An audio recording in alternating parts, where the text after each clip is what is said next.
Matik na yan, syempre, sobrang malasa. Hindi lang isang beses pumupunta ang mga customer ko dito. Talagang binabalik-balikan nila. Kasi, yun nga, sa pangalan pa lang, sobrang malasa yan.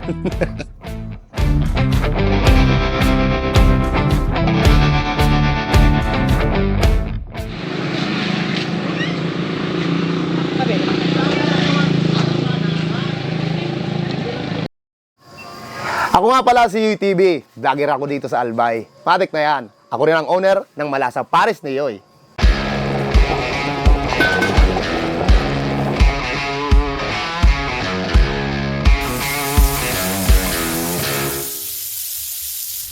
Nagsimula ang Malasa Pares ni Yoy noong June 7, ngayong taon lang din to.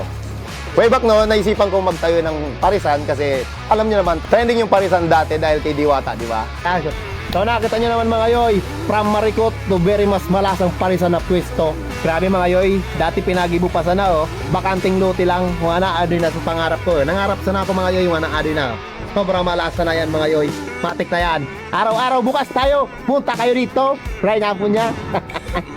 10 kilo mga Yoy, sa first day, ubos, try na po niya. Salamat ng maray. Dito lang yan sa Barangay Busay, Ligao City. Bisita niyo mas very Malasa Pares ni Yoy TV. Matik na yan.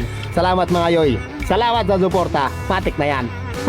Peace out. Hindi mo na kailangan pumunta ng Pasay para lang makatikim ng Malasa Pares. Matik na yan. Nandito lang yan kay Yoy. Lechon kawali, chicharong bulaklak. Lahat yan nandito kay Yoy TV. Matik na yan. Dito sa Malasa Pares ni Yoy, meron tayong only rice, may free soft drinks, only sabaw for only 100 pesos. Meron din tayong Pares Mami Overload for only 75 pesos. At syempre, bukod sa mga malalasang pares natin, meron din tayo dito mga ulam, barbecue at lumpia. Naluto ng aking mama. Open po ang Malasa Pares ni Yoy simula umaga hanggang alas 9 ng gabi. Kapag umaga kasi, meron din tayo dito mga lutong ulam na pwede namin iserve sa inyo ng lunch, matik na yan. Paghapon, doon na available ang Malasa Pares ni Yoy. Sobrang malasa yan. Madalas talaga maraming kumakain dito sa Malasa Pares na Yoy kapag weekend, Sabado at Linggo kasi walang pasok eh.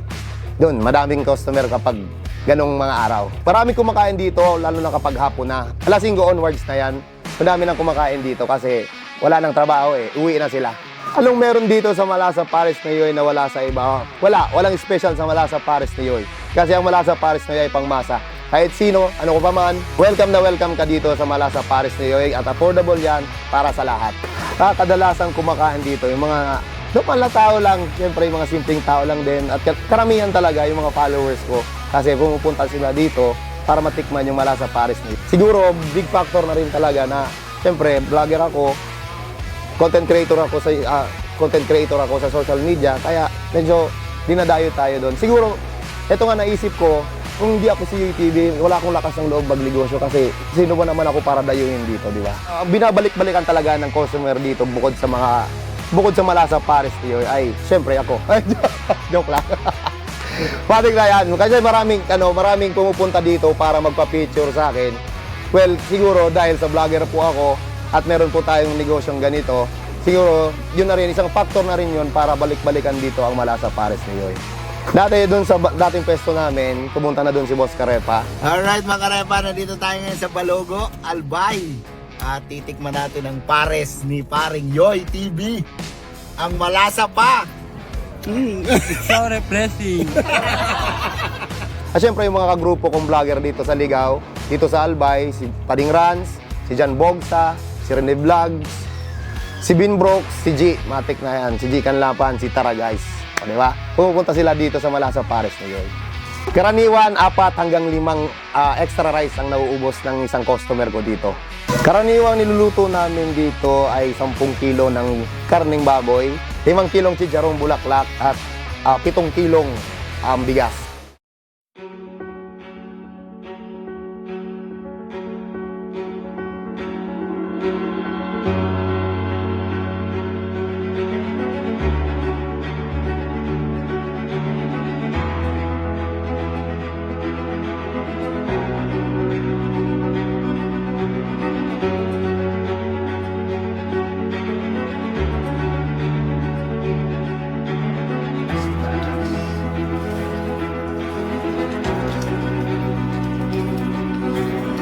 Well, since na bago pa lang itong Malasa Pares ni Yoy, kasi nagsimula kami June 7 lang ngayong taon lang to.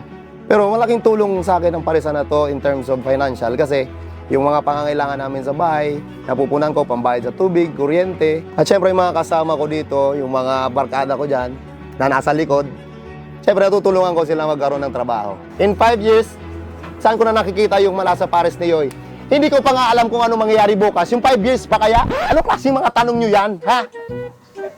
Ayusin nyo yung tanong nyo, pupunta-punta kayo dito. Hindi ko nga alam kung ano mangyayari mamaya, bukas, yung 5 years ba kaya? Kaya nga po niya yan. Ay, ayusin yung tanong nyo ha. Sino ba ang producer nito? Joke lang. Hindi, lalagyan ko lang ng lasa ng UTV. Ganun talaga. Well, ang advice ko lang talaga sa mga gusto magnegosyo katulad ko. Ako kasi bago pa lang din sa negosyong to. Ang natutunan ko lang talaga sa pagnenegosyo ay kailangan hands-on ka talaga. Kailangan tutukan mo talaga ang negosyo mo. Kahit anong bagay man yan, kung gusto mo ang masenso sa bagay na yan, kailangan hands-on ka. Tutukan mo yan. Matik na yan. So yun, what's up mga Yoy? UTV again. So iniimbitahan ko kayo na pumunta dito sa Malasa Pares ni UTV at subukan ang aming malasang pares. Bukod dyan, meron tayong Malasa Pares Mami at meron ding mga ulam. Ang homemade barbecue ng aking mother na talaga namang binabalik-balikan dito sa Malasa Pares ni UTV. Dito lang yan located sa Purok 2, Busay, Ligao City. Harap lang na ng covered court at ng barangay hall. Matik na yan mga Yoy. Come na here. At syempre, kailangan nyo i-follow ang Nav Weekly TV. I-follow nyo sa Facebook, subscribe nyo sa YouTube channel nila. Balik na yan.